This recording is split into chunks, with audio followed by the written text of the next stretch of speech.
자, 우리 앞뒤 좌우 한번 인사하겠습니다. 공부하기 힘들죠? 시작. 옆에 있는 우리 선생님도 괜찮아요. 선생님도 공부하고 있는 사람이 있을 수 있으니까 한 번 더 시작. 공부하기 힘들죠? 우리 하엘이랑 동훈이 싸웠어요?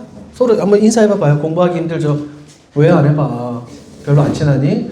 자, 오늘은 말씀 제목 한번 읽어볼까요? 시작.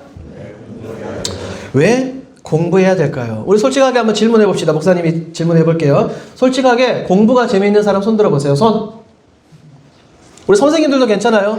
공부가 재미있는 사람 손. 자신 있게 들어요. 우리 황 집사님? 공부를 안 하고 있기 때문에. 좋습니다. 우리 호영이 공부 재밌어 좋아하잖아요. 그쵸? 손 들었어요. 자신 있게. 맞아요. 근데 어떤 사람들은 공부를 좋아할 수도 있는데 목사님 같은 사람은 공부를 안 좋아할 수 있어요. 자, 공부하다가 이런 생각, 여러분들 지금 이제 시험 기간 앞두고 있는데 이런 생각 아마 해봤을 겁니다. 나 지금 뭐 하고 있는 거야? 그런 생각 해본 적 있어요? 없어요? 왜냐면 수학 시험이 끝나고 나면 여러분들 이 공식들이 다 머릿속에 남아요? 아니면 다 잊혀져요? 다 잊혀지죠. 어차피 나중에 졸업하고 나면 사용할 것 같지 않는 국사 연도들 혹은 세계사 이런 역사들 숙제하다가 현타가 오는 경우가 굉장히 많습니다. 목사님은 여러분 시절에 어떤 공부하면서 현타를 맞았을까요? 수학. 인정입니까? 수학? 중학교 1학년 들어가면 제일 먼저 뭐가 나와요? 뭘부터 배우죠? 중학교 1학년 때? 집합 배우지 않나요? 요즘에 많이 달라져서 교과 과정이 죄송합니다. 목사님은 중학교 1학년 때 집합 배우면서부터 힘들었어요. 그때부터 지금까지 어떤 인생을 살아왔을까요? 수포자로 이렇게 살아왔습니다. 목사님도 여러분들 열심히 공부하고 있죠. 목사님도 지금 계속해서 공부하고 있어요. 목사님이 학부 4년, 그 다음에 신학대학교 3년, 그리고 일반대학원 3년, 그리고 지금도 박사과정 2년차. 지금 몇 년째 공부하고 있어요? 다 더하면 4, 3, 3, 2. 12년을 공부하고 있고 초등학교 6학년, 1학년 때부터 고등학교 졸업할 때까지 12년. 지금 24년 정도 공부하고 있는데 공부하기 즐거워할까요? 힘들어할까요? 목사님이. 굉장히 지겹고 힘들지만 악착같이 버티고 있어요. 왜 버티냐면 지난주 월요일에 목사님이 고려대학교 캠퍼스를 갔다 왔거든요. 고대 캠퍼스 여러분들이 가본 사람이 있는지는 모르겠지만 그 교정을 보면 여러분 해리포터 봤어요? 해리포터? 해리포터에 나오는 호그와트 같이 생겼더라고. 교정이 건물이 굉장히 예쁘고 뭔가 마법 양탄자를 타고 다닐 것 같은 빗자루를 타고 다닐 것 같은 그런 캠퍼스를 이제 방문을 했었는데 거기에 있는 대학생들을 봤어요. 잔디에 3, 4, 5 모여서 열심히 공부하고 또 이렇게 매점에 내려가니까 매점에서도 얘네들이 먹기만 하는 게 아니라 막 토론하고 있더라고. 이제 그런 모습을 보면서 목사님이 이런 생각이 들었어요. 하엘이도 이런 학교 와서 공부하면 좋겠다 싶어서 옆에 있던 하엘이한테 이렇게 했어요. 얘야, 하엘아, 너 공부 열심히 해야 이런 호그와트 같은 대학교 와서 열심히 이제 공부할 수 있다라고 하니까 하엘이가 뭐라고 했을까요? 얘는 이제 초등학교 4학년이거든? 뭐라고 했을까요? 저 관심이 없는데요. 아무런 관심이 없어요. 엄마 아빠는 이런 멋진 교정에서 공부하면 좋겠는데 얘는 아무런 관심이 없어요. 그런데 솔직하게 여러분 비슷하지 않아요? 여러분들이 지금 열심히 공부하고 있는데 부모님이나 선생님에게 내가 왜 공부해야 됩니까? 라고 질문하면 부모님들이나 선생님이 두 가지 대답을 하죠. 첫 번째 뭘까요? 어디 가려면? 좋은 대학 가려면 열심히 해야지. 두 번째 대답은 뭐였어요? 그냥 해. 그냥 해. 이런 대답들을 여러분들이 많이 들었을 겁니다. 이런 대답을 들으면 여러분 기분이 어때요? 위로가 됩니까? 위로가 돼요? 안 돼요? 하나도 위로가 되지 않습니다. 희성이 그렇지? 잘했어요. 잘 대답하고 있어요. 뭔가 허전해. 내가 겨우 대학 가는 것 때문에 결국 그냥 해야 되면 겨우 이것 때문에 나 공부하고 싶지 않다라고 생각하는 친구들이 많을 수도 있어요. 그런데 오늘 성경은 왜 공부해야 되는 이 질문에 완전히 다른 대답을 하고 있습니다. 그것도 우리 부모님이나 선생님이 대답해 주는 것과는 다르게 엄청난 큰 스케일로 말이죠. 오늘 본문을 다시 한 번 더 읽어볼까요? 제가 넘기도록 하겠습니다. 자, 시작. 여호와여, 주께서 하신 일이 어찌 그리 많은지요. 주께서 지혜로 그들을 다 지으셨으니 주께서 지으신 것들이 땅에 가득하나이다. 자, 시편 기자가 지금 이 24절을 보면 감탄하고 있어요. 누구에게 감탄할까요? 하나님에게. 하나님이 만드신 세상이 너무나 아름답습니다 라고 말하면서 하나님이 무엇으로 그들을 이 모든 것들을 만드셨다? 무엇으로? 말하고 있죠. 무엇으로? 지혜로, 지혜. 하나님이 이 세상을 만드시는데 말씀으로 만드셨고 무엇으로 만드셨다? 지혜로 만드셨다. 한 예로 여러분 문어 알아요? 문어 다리가 몇 개입니까? 문어 10개. 지우, 그치, 10개. 그 다음에 문어 10개예요. 8개예요? 오징어가 이렇게 아니고 오징어가 지게. 미안해요. 8개. 여기 8개 써있네요. 착하게 했어요. 좋았어요. 이런 반응 좋았어요. 자, 문어는 색깔을 바꿀 수가 있을까요? 없을까요? 색깔을 바꿀 수가 있다. 자, 여기서 문어의 피는 무슨 색깔일까? 누구? 문어의 피. 준석. 이렇게 질문하는 거는 빨간색이 아니니까 질문하겠죠? 자, 문어의 피의 색깔은? 호영이. 뭐라고? 정답. 호영이 나오세요. 앞으로 나오십시오. 목사님이 준비한 선물을 주도록 하겠습니다. 문어의 피는 뭐라고요? 파란색입니다. 파란색. 헤모글로빈이 첨가돼서 그래요. 자, 그러면 한 번 더 퀴즈. 문어의 심장은 몇 개일까요? 2개. 이현이 몇 개? 땡. 하나만 해야지. 문어의 심장은 몇 개? 하이리. 땡. 한 개. 세 개. 에이, 한 개면 질문도 안 했지. 문어의 심장은? 네. 자, 놀랍게도 문어의 심장은 몇 개다? 3개다. 봐봐요. 문어는 심장이 3개고, 피도 파랗고, 다리가 8개. 심장이 몇 개라고? 하나도 부족한데, 지금 이제 시험 기간 앞두고 있으면 여러분들이 너무 피곤하잖아요. 그래서 심장이 하나라도 부족한데 얘는 3개래. 그리고 내 마음대로 환경에 따라서 이 색깔도 변할 수 있대요. 자, 그런데 이 문어를 누가 만드셨다고? 하나님이 무엇으로? 하나님의 지혜로 이 문어를 만들었어요. 하나님은 이 문어는 내가 이렇게 만들면 되겠다라고 생각하셔가지고 이 문어를 만드신 거예요. 자, 그럼 여기서 한번 생각해 봅시다. 여러분들이 학교에서 배우는 과학, 생물, 물리 이런 모든 것들은 단순히 여러분들의 지식을 축적하는 데 공부하는 것이 아니라 하나님이 만드신 이 세상을 뭐 하기 위해서 공부하는 걸까요? 탐구하기 위해서, 하나님이 만드신 이 세상을 바로 보기 위해서 여러분들이 공부하는 거예요. 과학 시간에, 생명 시간에 여러분의 세포 분열 배워요, 안 배워요? 배우죠. 사실은 그런 것들을 배우면서 창조주 하나님이 이 세포들을 어떻게 만들어 가시는가 하는 그런 과정들을 배우는 거예요. 우리 채원 선생님이 대학교 갔잖아요. 그쵸? 열심히 이제 아침마다 통화가면서 공부를 하고 있는데 사람의 인체에 대해서 배우잖아요. 그렇죠. 우리 왜냐하면 간호학과 갔거든요. 그런 것들을 배우면서 무엇을 깨달아가는 거예요? 사람의 몸을 만드신 하나님이 이렇게 우리를 정교하게 만드셨구나라는 것을 이렇게 배우는 겁니다. 물리 시간에 여러 가지 법칙들을 배우죠. 그런 법칙들을 배우는 이유가 무엇입니까? 그 모든 법칙이 우주 세계 만물에 적용되게 하시는 하나님의 그 간섭하심과 섭리를 배우기 위해서, 알기 위해서 배우는 거예요. 그리고 시편 19편 1절에서는 이렇게 말합니다. 시작. 하늘이 하나님의 영광을 선포하고 궁창이 그의 손으로 하신 일을 나타내는도다. 하늘이 누구의 영광을 선포한다?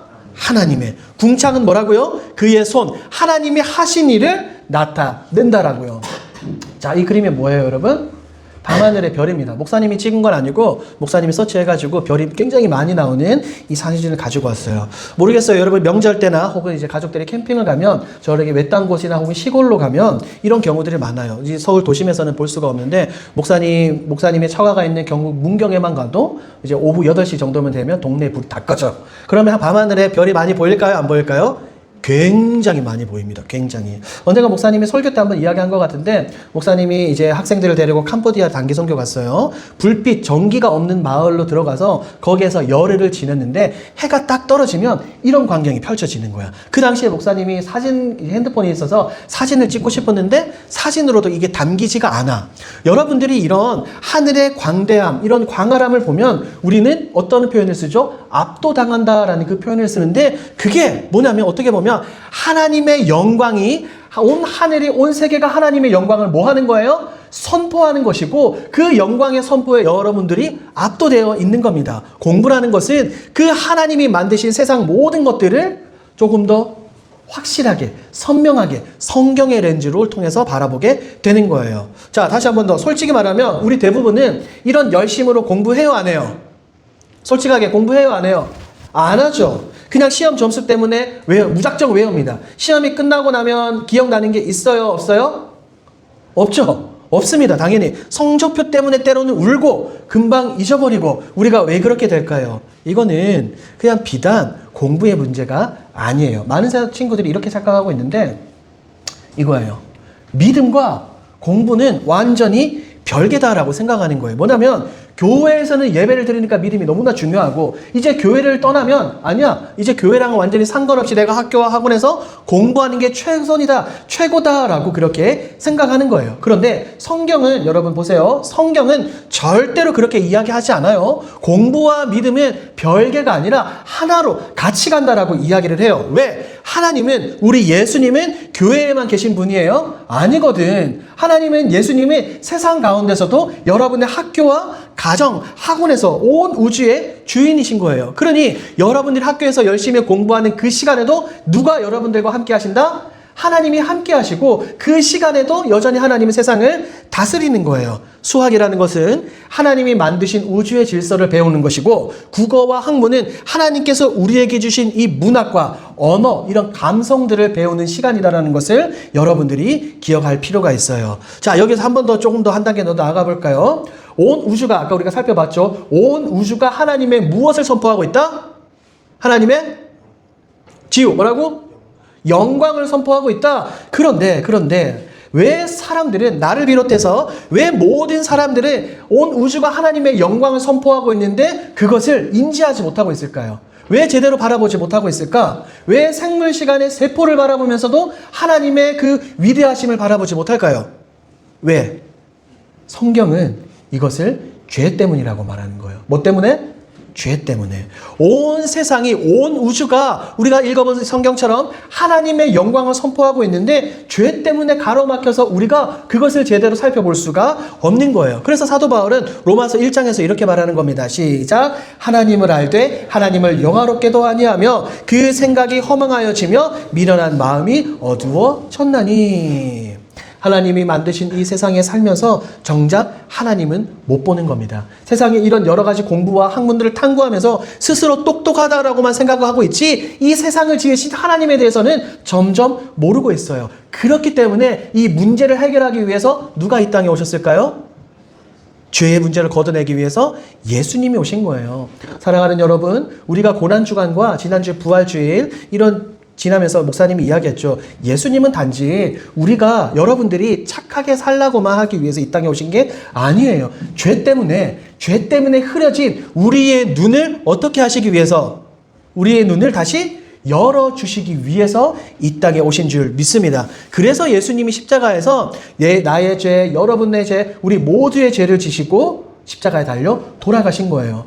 그래서 이제는 우리가 믿음을 가지고 하나님의 말씀대로 믿음의 눈을 열어서 세상을 바라보게 되면 시편 기자가 말하는 것처럼 하나님의 영광을 선포하는 것을 우리가 바로 볼 수 있게 되는 겁니다. 오늘 목사님이 아까 설교 제목이 뭐였어요, 여러분? 왜? 동훈이 설교 제목이 뭐였어요? 뒤에 태겸이 설교 제목이 뭐였어요? 옆에 예영 선생님 설교 제목이 뭐였어요? 선생님 방심하지 마세요. 설교 제목이 뭐였어요? 그렇죠. 왜 공부해야 될까요? 공부를 통해서 우리는 누구를 발견해야 돼요? 의연쌤? 누구를 발견해야 돼? 하나님을 발견해야 돼. 의연쌤이 안경학교 갔거든요. 눈을 만드신 하나님을 발견하게 되는 겁니다. 그냥 우리 사람의 눈만 여는 것이 아니라 우리가 믿음의 눈, 영의 눈을 열어가지고 함께 하신 하나님을 바라봐야 되는 거예요. 자, 예수님을 만나지 않은 사람은 아무리 열심히 공부를 해도 결국에는 누구만을 바라볼 수 없어요? 누구만을 바라보는 것에서 끝나요? 자기 자신만. 결국에는 자기 자신의 만족과 유익을 위해서 공부하고 그대로 인생이 끝나는 거예요. 그런데 하나님을 만나고 예수님을 알고 믿고 있는 우리는 달라요. 같은 수학 문제를 풀면서 하나님의 질서를 배우는 거예요. 역사와 세계사를 공부하면서 이 땅 가운데서 모든 역사를 인도하시고 이끌어 주시는 간섭하시는 하나님의 섭리하심을 우리가 배워가야 되는 거예요. 세상은 우연으로 지금까지 이어져 온 게 아니라는 사실 여러분 알고 있죠? 알고 있죠? 하나님이 간섭하지 않으면 이 세상은 완전히 끝났을 거예요. 그런데 하나님이 계속해서 간섭하시니까 하나님이 우주 세계 만물도 하나님이 주관하고 계시니까 지금처럼 우리가 열심히 잘 살 수 있는 거예요. 우리 사랑하는 중등부 여러분, 이 마인드가, 이 생각이 여러분들의 머릿속과 마음에 깊이 박혀야 돼요. 그래야 여러분들이 죽도록 공부하는데 힘들지가 않는 거예요. 아무리 죽도록 공부해봐봐요. 목표가 그냥 대학 가는 거. 그거 하나가 실패하면 사람들이 어떻게 되는 거예요? 너무나 좌절에 빠지고 혹은 스스로 생명을 끊기도 하는 거예요. 왜? 공부가 우리 인생의 최종 목표가 아니거든요. 우리 인생의 최종 목표는 무엇입니까? 하나님의 나라와 하나님의 영광을 위해서 우리가 모든 것을 다 하는 거예요. 사도 바울은 또 다른 성경에서 이렇게 말하고 있거든요. 먹든지 마시든지 무엇을 하든지 누구의 영광을 위해서 하라? 하나님의 영광을 위해서 하라. 여러분들이 그래서 열심히 공부해야 되는 거예요. 여러분, 오늘 말씀의 결론을 맺도록 할게요. 우리 시편 104편도 한번 봅시다. 어디 갔어요? 시편 104편 33절 시작. 내가 평생토록 여호와께 노래하며 내가 살아있는 동안 내 하나님을 찬양하리로다. 한 번 더 시작. 내가 평생토록 여호와께 노래하며 내가 살아있는 동안 내 하나님을 찬양하리로다. 시편 기자의 고백이 우리 여러분들의 공부의 최종 목표라고요. 최종적으로 이게 공부하고 이 모든 것이 어디로 가게 되는 거예요? 하나님을 찬양하게 되고 하나님께 기쁨이 되는 그런 삶을 살기 위해서 우리가 열심히 공부하는 것이다. 여러분, 배움의 마지막은 시험도 아니고 여러분들이 기분 좋게 받아들이는 그 성적표도 아닙니다. 결과적으로는 하나님을 찬양하고 하나님을 예배하는 거예요. 그래서 이번 한 주간 여러분들 학교나 학원에서 공부할 때, 수업 시작할 때, 책을 펼치기 전에, 강의를 듣기 전에 그렇게 한번 기도해 봅시다. 하나님, 오늘 이 시간 내가 이 모든 배우는 이것들을 통해서 하나님의 살아계심을 깨닫게 해주시고 하나님께 영광을 올려드리는 그런 공부가 되게 해주세요라고 여러분들이 한 5초 정도만 혹은 10초 정도만 기도하면서 공부하세요. 그렇게 되면 하나님이 얼마나 이뻐하시겠어요? 얼마나 귀하게 여기겠어요? 그래서 솔로몬의 그 지혜를 하나님께서 여러분들에게 부어주실 줄 믿습니다. 마지막으로 한 번 더 목사님이 여러분들에게 질문해 볼게요. 여러분, 왜 공부해야 될까요? 왜 공부해야 되나요? 왜 공부해야 될까요? 누구를 더 알아가기 위해서? 하나님을 더 알아가기 위해서, 그리고 누구의 영광을 나타내기 위해서? 하나님의 영광을 나타내기 위해서 이것을 꼭 기억하길 바랍니다. 그래서 다음 시험 때도 이제 중간고사 이제 다가오고 있죠. 혹은 기말고사 때까지도 여러분들의 이 생각이 유지되면은 여러분들이 진짜 성공한 공부하는 학생이라고 생각합니다. 이 사실을 기억하고 늘 최선을 다해 우리 열심히 공부하는 사랑하는 우리 친구들이 되길 우리 주님의 이름으로 축복합니다. 오늘 들은 말씀을 기억하면서 함께 찬양하고 함께 기도합시다. 우리 주가 일하시네. 함께 찬양합시다.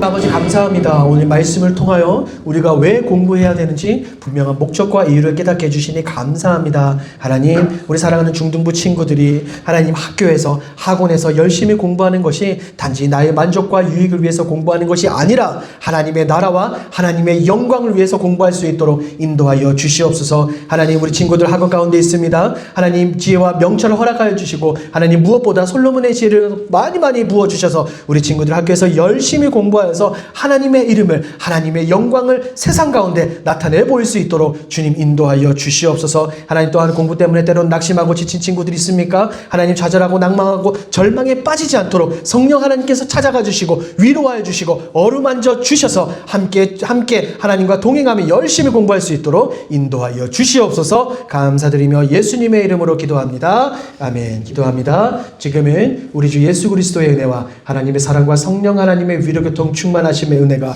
오늘 말씀을 통해 깨달은 것처럼 우리가 나의 만족과 유익을 위해서 공부하는 것이 아니라 하나님의 나라와 하나님의 영광을 위해서 공부하기로 다짐하는 사랑하는 중등부 모든 친구들과 우리 교사들 머리 위에 이제로부터 영원토록 함께 있을지어다. 아멘.